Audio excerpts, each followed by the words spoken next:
It's the third exercise for Arvid's ankles. You need him in a lying position for this one. So at the moment we're just distracting him with a nappy because he doesn't particularly like being on his back. But you need to get the foot down and you need to have the hip and the knee bent. Okay. So before we start, you need to think about the alignment of the lower leg and ankle. So you need to bring the tibia and the fibula round in an anti-clockwise direction, and you need to bring the hind foot round in a clockwise direction. And at that point, once you've got that alignment right, you can then take his foot down onto the floor. Okay. With this one, you're going to keep that thumb again on the head of talus where it's been all along. Okay. But with this hand,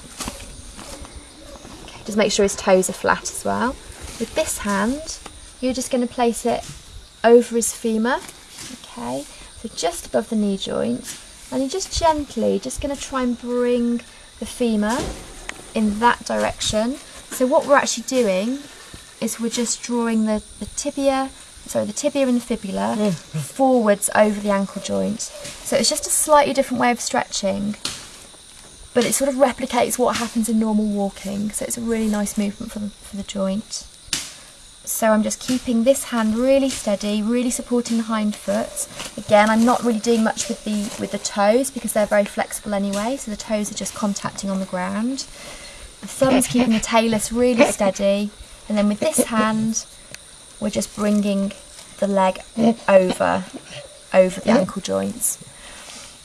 You can be quite firm with this exercise, but make sure that you do it nice and slowly. Okay.